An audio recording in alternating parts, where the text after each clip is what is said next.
और परम पूज्य गुरुदेव ने दूसरा संस्कार कौन सा बताया है? नामकरण संस्कार। नामकरण संस्कार की भी बड़ी महिमा होती है।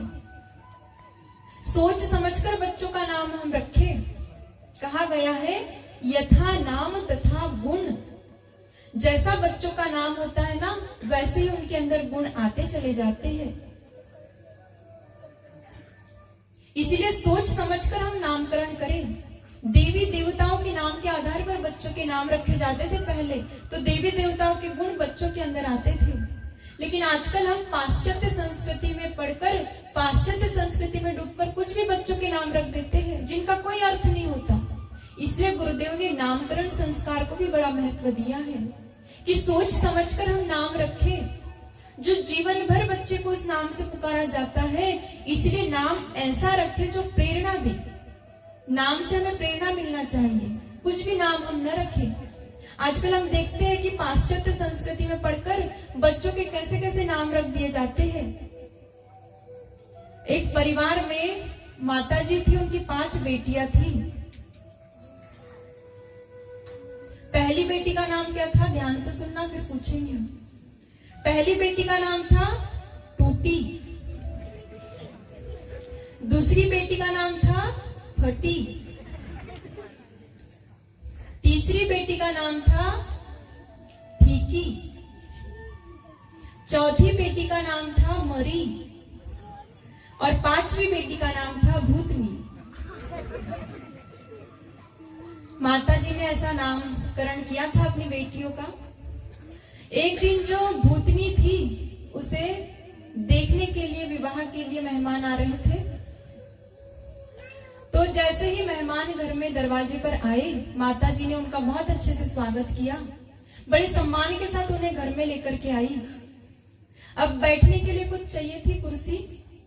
तो पहली बेटी को आवाज लगाती, क्या नाम था? आवाज लगाती है, टूटी कुर्सी लेकर आओ। तो मेहमान सोचते हैं कि ये बहन जी हमें टूटी कुर्सी पर बिठाएगी, कैसे बैठेंगे? माताजी ने तो अपनी बेटी को आवाज लगाई थी। मेहमान कहते हैं नहीं, आप कुर्सी मत मंगाइए, हम नीचे बैठ जाएंगे। नीचे बैठने के लिए भी कुछ चाहिए था। माताजी अपनी दूसरी बेटी को आवाज लगाती है, क्या नाम था? फटी चटाई लेकर आओ। मेहमान सोचते हैं फटी चटाई पर बैठे, उससे अच्छा हम जमीन पर ही बैठ जाए। मेहमान जमीन पर बैठ गए। अब वो माताजी पूछती है आप क्या लोगे, दूध चाय कुछ? तो कहते हैं कि थोड़ी चाय पी लेंगे। तो माताजी अपनी तीसरी बेटी को आवाज लगाती है, क्या नाम था? फीकी। क्या कहती है माताजी? फीकी चाय लेकर आओ। अब जैसे ही मेहमान सुनते हैं तो सोचते हैं फीकी चाय कैसे पिएंगे, तो चाय के लिए मना कर देते हैं कि हम दूध पी लेंगे, आप दूध मंगवा लीजिए। तो माताजी चौथी बेटी को आवाज लगाती है, मरी भैंस का दूध लेकर आओ। मेहमान सोचते हैं मरी भैंस का दूध कैसे पिएंगे, तो मना कर देते हैं।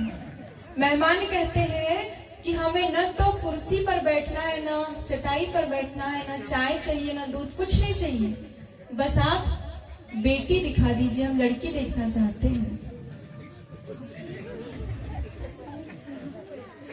जैसे ही माताजी को कहा मेहमानों ने, तो माताजी अपनी बेटियों से कहती है, बेटियों भूतनी को लेकर आओ।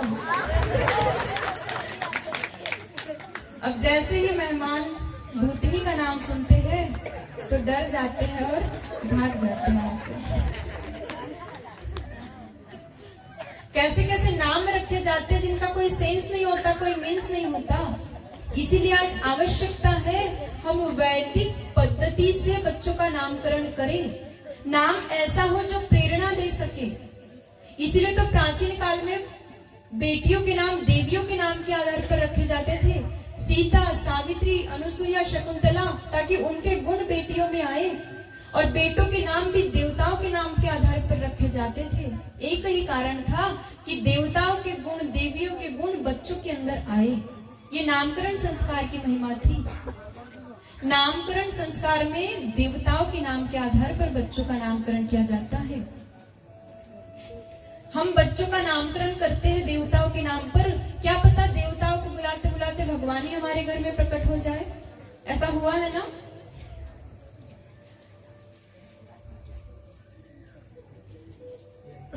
अजामिल का नाम सुना होगा आपने, ब्राह्मण का पुत्र था अजामिल। पिताजी ब्राह्मण थे, तब तक तो ठीक था, लेकिन जब पिताजी की मृत्यु हो गई तो अजामिल चोरी करने लगा, पाप कर्म करने लगा, गलत कर्म करने लगा, बहुत अधिक गलत काम वो करता था। एक दिन उसी के राज्य में, उसी के गांव में एक संत थे जिन्होंने अपनी 100 साल की तपस्या पूरी की, और तपस्या के बाद उठे तो वे कहते हैं गांव के लोगों से कि मुझे एक रात किसी ब्राह्मण के घर में तपस्या करनी है, तभी मेरी ये तपस्या पूरी हो सकती है। यहाँ कोई ब्राह्मण का घर हो तो बताओ। तो गांव के लोग कहते हैं कि ब्राह्मण का घर तो है, लेकिन वो व्यक्ति ब्राह्मण कहलाने के योग्य नहीं है, क्योंकि जीवन जब तक उसके पिताजी थे तब तक तो ठीक था, लेकिन पिताजी के जाने के बाद गलत तरीके से वो व्यक्ति जीवन जीता है, ब्राह्मण कहलाने के योग्य नहीं। संत कहते हैं मुझे उसके जीवन से कोई उतना मतलब नहीं है, बस मुझे तो एक रात तपस्या करनी है, तपस्या करके मैं चला जाऊंगा। जब अजामिल से पूछा तो वो तैयार हो गया रुकने के लिए, रुकने देने के लिए। संत जाते हैं अजामिल के घर, पूरी रात बैठकर तपस्या करते हैं और अपनी दिव्य दृष्टि से अजामिल के पूरे जीवन को देख लेते हैं कि इसने जीवन में कितना गलत काम किया। सुबह के समय जब संत वापस लौटते हैं तो अजामिल को क्या कहते हैं, उपदेश देते हैं कि तुम्हारी पत्नी गर्भवती है, इससे जो पुत्र उत्पन्न होगा उसका नाम तुम नारायण रखना, और चले जाते हैं। समय बीतने पर अजामिल की पत्नी ने पुत्र को जन्म दिया। अजामिल को ध्यान आया कि संत ने कहा था कि पुत्र का नाम नारायण रखना, तो उसने कहा कि जीवन में तो कोई काम अच्छा किया नहीं, संत की बात मान लेता हूँ, पुत्र का नाम नारायण रख दिया। अब सबसे छोटा पुत्र था तो अजामिल को बड़ा प्रिय था, दिन भर बस नारायण नारायण करके पुकारता था, बहुत अधिक स्नेह था उसे अपने पुत्र से। जब उसका जीवन बीता, अंतिम समय आया, मृत्यु का क्षण आया, तो जोर जोर से पुत्र को पुकारने लगा, नारायण मुझे बचाओ, नारायण मुझे बचाओ। तो उसके पुत्र नारायण ने तो नहीं सुना, लेकिन वैकुंठ लोक में बैठे भगवान नारायण तक उसकी आवाज चली गई। भगवान ने उसकी आवाज को सुना और अपने जो पार्षद थे उनको भेजा कि जाओ मेरा भक्त संकट में, उसकी रक्षा करो। तो जैसे भगवान के पार्षद वहां पर आए तो यम के जो दूत उसे लेने आए थे वे भाग गए वहां से, और भगवान के पार्षद अजामिल की आत्मा को स्वर्ग में लेकर के गए।